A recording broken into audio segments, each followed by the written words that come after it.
yanglah pernah melakukan umrah. Hamba mohon maaf, minta tolong yakek tangan Pak Haji dulu. Pak Syed. Tahun berapa Pak ini Pak? Tahun berapa Pak ini? Oh yang alun, mas, yang Allah tunjuk tangan maksudnya, yang Allah Pak. Kalau beliau, aku jadi tanya dulu. Berarti memang rata-rata alun, ya? Oke. Nya beda mo. Kalaulah pernah, jualun pernah, kaji beda. Bapak Ibu yang dirahmati Allah, masalah haji dan umroh sebelum kita melakukan tentu harus tahu itu umroh, manga kok bak umroh, manga mabia-bia piti tidak sangguang-tangguang lebih 20 juta. Kau ada balian, kau ada dapat, ada baru ujian apa? Kalau seandainya kita tidak tahu, pergi kita umroh, payah awak umroh, awak lakukan ibadah-ibadah, tapi awak cuma mengikuti orang. Maka yang kita dapatkan Bapak Ibu, pahalanya dapat, tapi tidak istimewa. Kita beri contoh sholat Pak. Si A sholat, si B sholat. Si A membaca Al-Fatihah, si B pun membaca Al-Fatihah.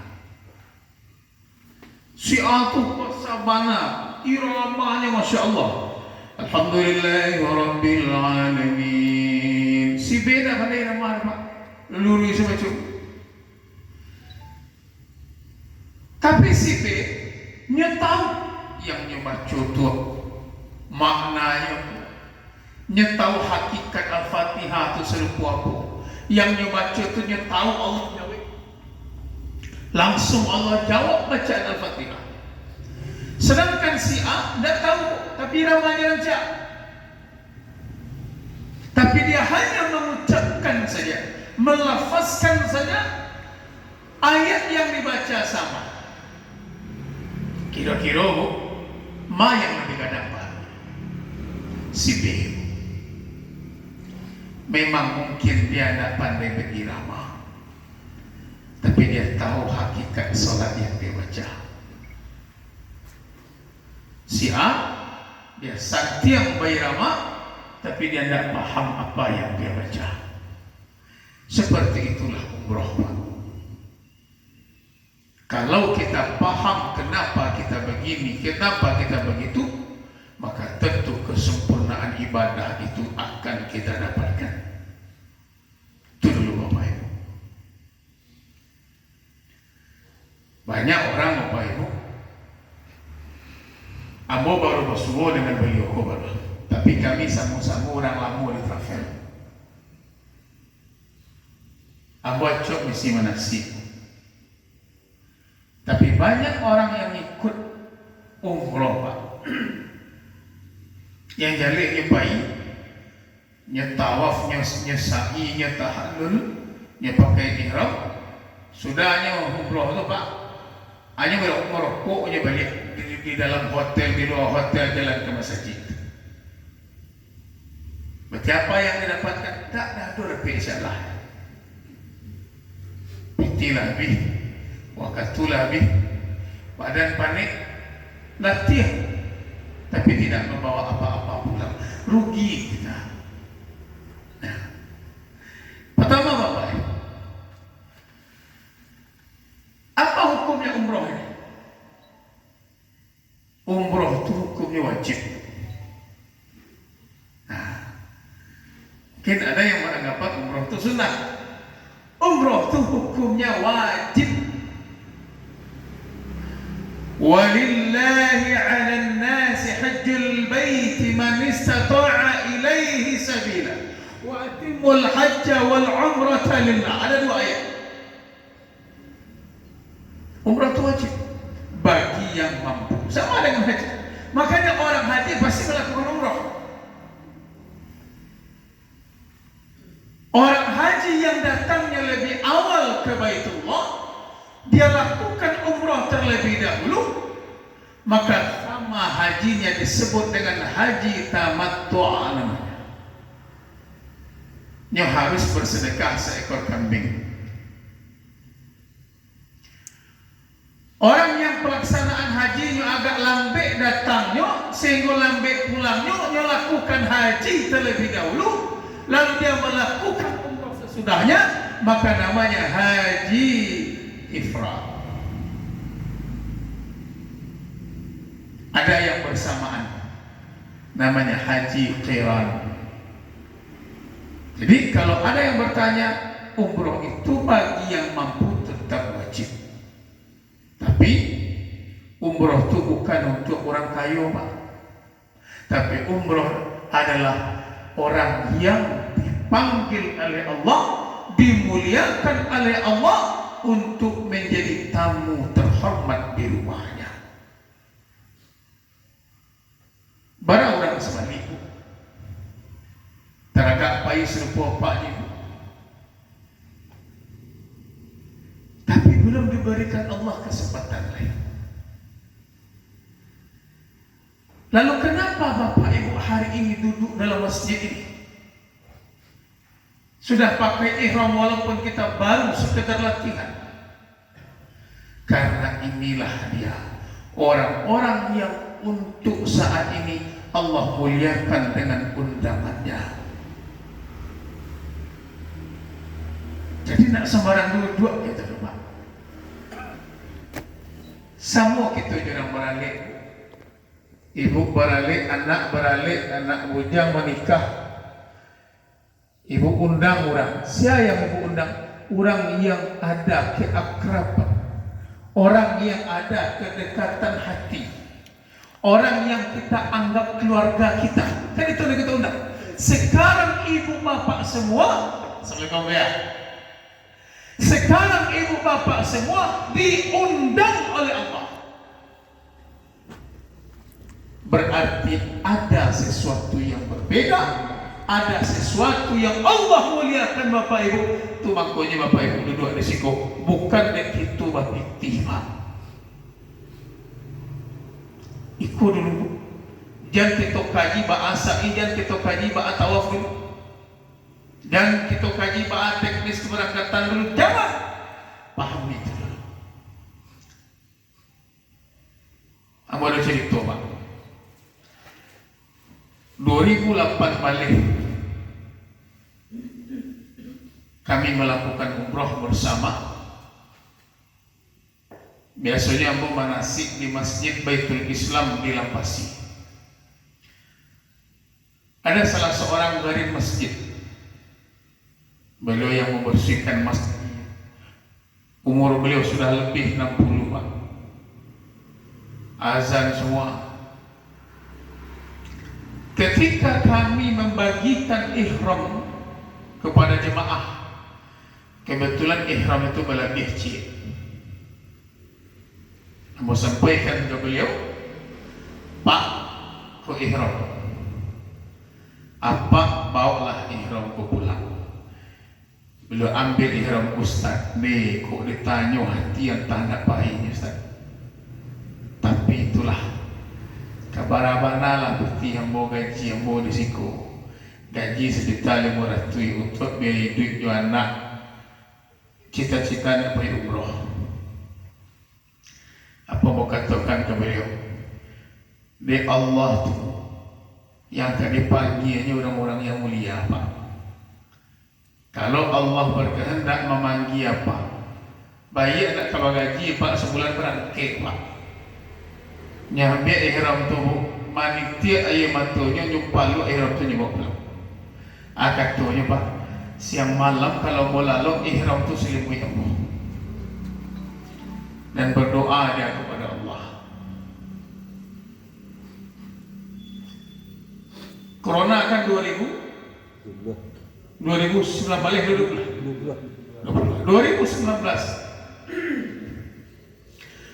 ketika seat di travel kami waktu itu tinggal satu. Karena ada yang mundur, beliau sakit. Datanglah seorang ibu-ibu pemilik rendang Erika yang ada di Lampasi, Pak. Datang ke rumah, Ustaz, babu, layan dulu seat lena. Nya baru berangkat dan datang baru sebelumnya. Lain, tolong cik, keberangkat ibu balik, tak ibu dulu. Tolong Ustaz bawa Pak Garin awak. Kopi ti Ustaz, kopi ti ongkosnya, kopi ti paspornya, kopi ti meningitisnya, kopi ti melanjonya. Subhanallah. Ibu, apa itulah tahu alur lain. Nah, jadi tolong saya urus. Coba bayangkan.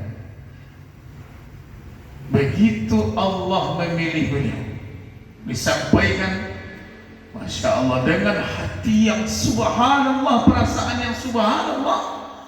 Akhirnya Bapak Ibu, beliau berangkat dengan kami pada bulan Oktober tanggal 24. Kata beliau, semua mau tipu di sini Pak Ustaz yang rusuh abu. Kalau abu nak pulang kota ni usah rusuh, nak usah mau dicari. Selama di Madinah Pak Ibu 5 hari tak ada pulang ke hotel sadialah di masjid, dan setiap salatnya di Raudhah. Abu ini nyelalok di masjid, mandi di bawah sana. Kemudian nanti masuk Raudhah lagi. Seperti itu sampai pulang. Apakah uang yang mengantarkan kita? Tidak. Apakah kekayaan yang mengantarkan kita? Kita tidak. Tapi yang mengantarkan kita adalah izin dan takdir Allah. Nah, sekarang kesempatan itu ada dan sekarang ada dengan tamu-tamu Allah yang ada di depan kita sekarang. Jangan sia-siakan kesempatan itu, Pak. Tahun yang sama Bapak Ibu yang rahimakumullah, ada jemaah kami bukan orang Payakumbuh, sudah siap Bapak Ibu, berpakaian sudah dari rumah, sudah hari itu kami naik pesawat. Beliau dari Solo. Coba Bapak Ibu bayangkan, nak pakai pakaian buat ibu-ibu kok, naik otobus pariwisata dari Solo kepada Tajatuh patah kaki. Tiketlah bayi, sadola sudah, tinggal berangkat Pak. Kami waktu itu ke Malaysia dulu kalau tidak salah, jam 8 kami naik, jam 9 kami naik pesawat, sudah subuh patah kaki beliau. Tak jadi lagi. Makanya Bapak Ibu, jangan sia-siakan dan maksimalkanlah. Dan Bapak Ibu akan merasakan banyak hal dalam keberkatan besok. Kalau ada teknis Pak, teknis itu tidak akan bisa jadi patokan. Apa berangkat bulan Syawal petang Bapak Ibu, Royal Majestic Hotel Bintang 4. Layanu sejarah hotel tak beraya Pak. Hotel Bintang 4 tak beraya. Coba Bapak Ibu bayangkan, sampai kami di Saudi, turun di Jeddah, ya, dari Jeddah langsung ke hotel. Semenjak 2000 sampai balik bersibuk dengan umroh ini, belum ada istilah hotel tak ada airnya. Sampai kami sebelum subuh, jemaah lagi sakit paru, lahawih, lain air, sampai di dalam kamar mandi Pak, air lalu. Kamu pek Pak? Tak bisa. Kayak di perut keserang travel, tak bisa Pak. Bukan kesalahan mereka. seperti itulah skenario Allah ingin menguji kita dalam perjalanan itu. Sehingga orang yang dipilih oleh Allah hari ini, kita bukan menyiapkan bagaimana tata cara umrah, tapi bagaimana cara menyiapkan iman untuk melakukan ibadah ini. Itu dulu. Wak tanyain, iyo kapai, iyo siapkan iman, bukan siapkan uang. Maka aneh ketika ada yang bertanya, ambo yo kapai, bara piti perlu dibawa ke sinan, bara piti untuk oleh-oleh. Jangan bu, tapi tanya, sudah siapkah iman kita untuk berangkat ke sana? Sudah. Bismillah. Wa atimul hajja wal umrata lillah. Ujungnya lillah. Jadikan perjalanan ini adalah perjalanan ibadah. Beda bu, pai berjalan umroh dengan berjalan ke Malaysia ke Turki, yang satu ibadah, yang dua wisata.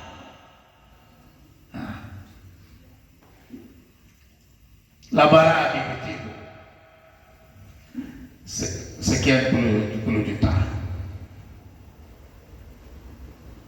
Alun menjahit baju, alun piti untuk oleh-oleh, alun piti ke dipacil. Mohon maaf bu, kadang segala sesuatunya bisa berubah tanpa kita sadari. Ternyata ada penambahan ini. Bapak Ibu, ketika Bapak Ibu sudah melangkah, ingat, jangan sekali-kali berhitung dengan Allah. Abu selalu mengatakan ini Pak, jangan berhitung ya Allah.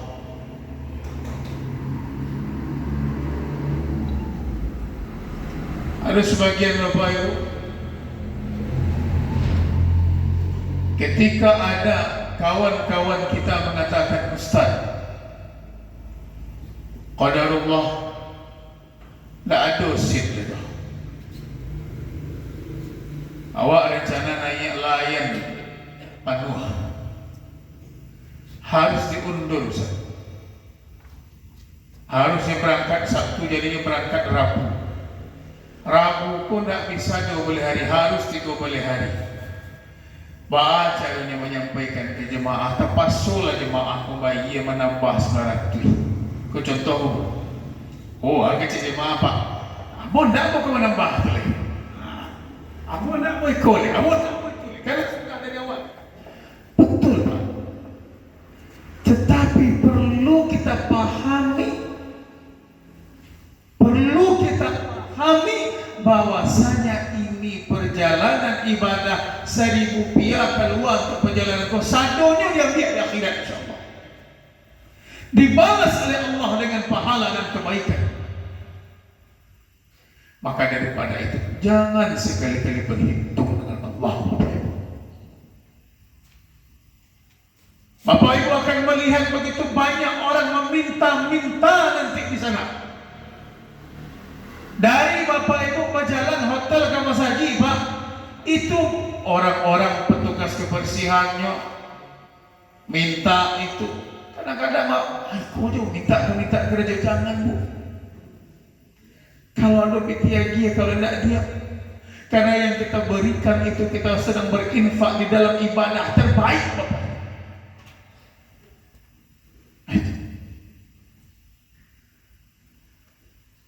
Oh berarti kalau ibadah ini besar, ada keutamaan, ada kelebihan ibadah ini banyak sekali. Pertama Bapak Ibu, al-umrah bainal umrah mukaffiratun lima bainahuma. Umrah itu menggugurkan dosa. Umrah menggugurkan dosa. Umrah membuka pintu rezeki. Kau bukan nama yang mengatakan, kau Nabi yang mengatakan. Umrah membuka pintu rezeki, dan orang yang melakukan umrah maka dia terhindar dari kefakiran. Cuma dengar-dengar, ada nak Bapak Ibu mendengar si fulan pulang umrah, miskinnya dibawa di rumah. Tak ada. malah kan menjauhkan dia dari kefakiran.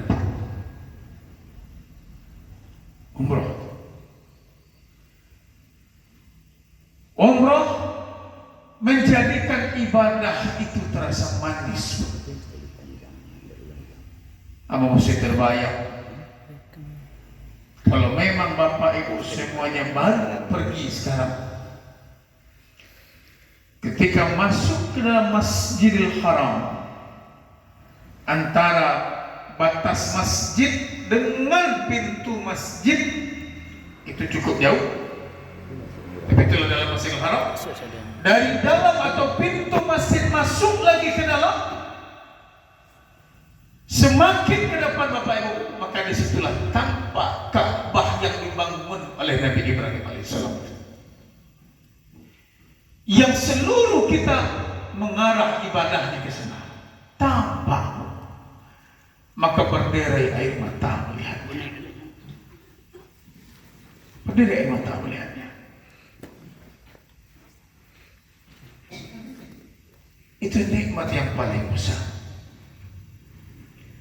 Ada tempat-tempat mustajab, ada multazam. Kata Rasulullah, bergantunganlah kalian di sana, di multazam itu. Multazam itu adalah pintu Ka'bah itu sendiri. Maka doa di sana mustajab.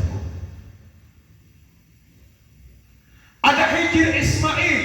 Hijr Ismail, Ka'bah yang dibangun oleh Nabi Ibrahim itu sebenarnya bukan persegi 4, melainkan persegi panjang, tapi hancur Ka'bah itu pada zaman Quraisy dibangun kembali, dan mereka sepakat membangun Ka'bah ini dengan uang yang jelas asal usulnya. Hanya bangun lalu kironya tidak sampai binti hidup.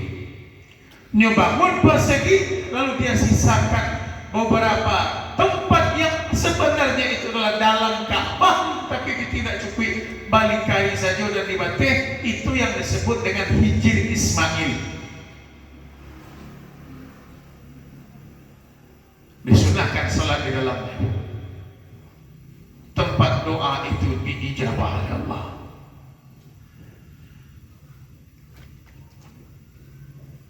Sekali kita salat 100.000 kali lebih baik salat di masjid ini. Salat di masjid manapun, dan di Masjid Nabawi 1000 kali lipat. Ada raudhah di situ, antara rumah Nabi dengan mimbar. Apa kata Rasulullah? Raudhah min riyadil jannah. Kalau artinya dua, Pak. Kalau artinya adalah majaz, maka itu kata Rasulullah, hilqud dzikri, halaqah zikir itu sama dengan taman surga, maka doa diijabah di dalam. Tapi ulama mengatakan itu maknanya adalah hakiki atau hakikat yang sebenarnya.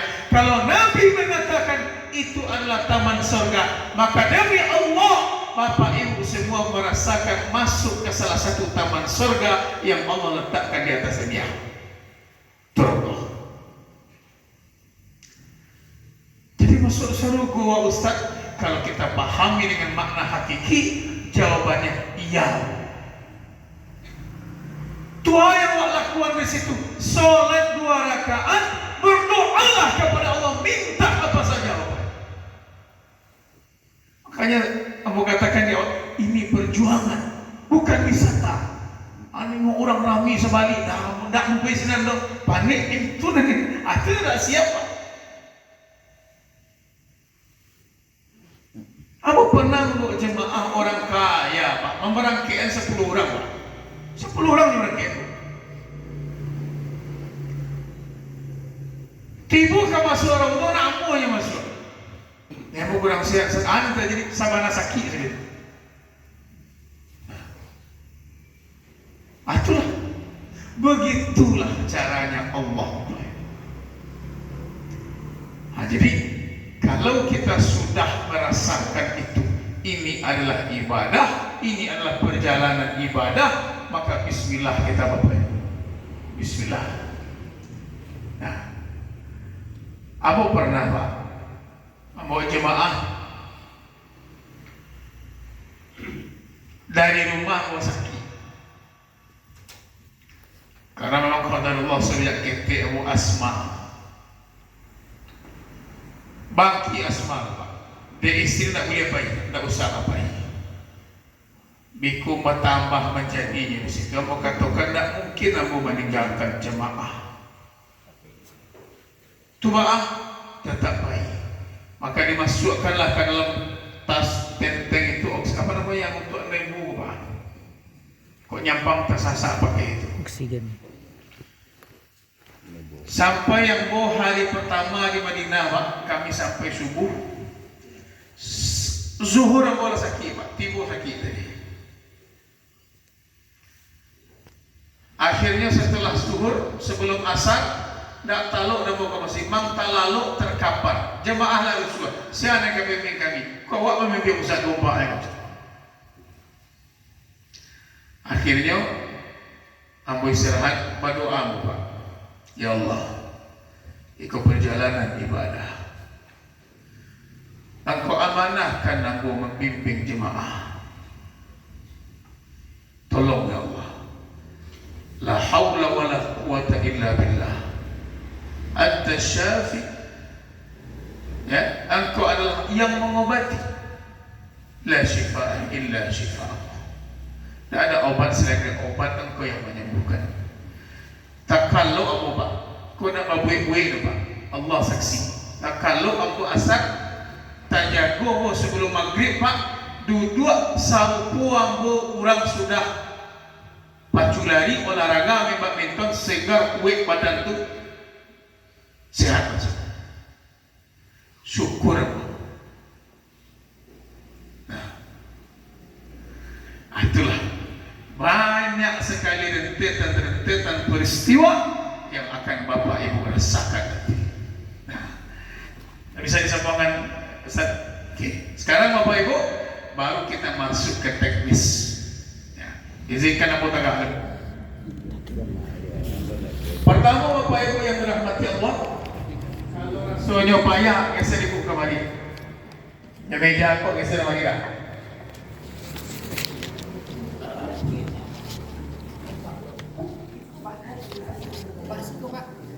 Pak Siko, Pak.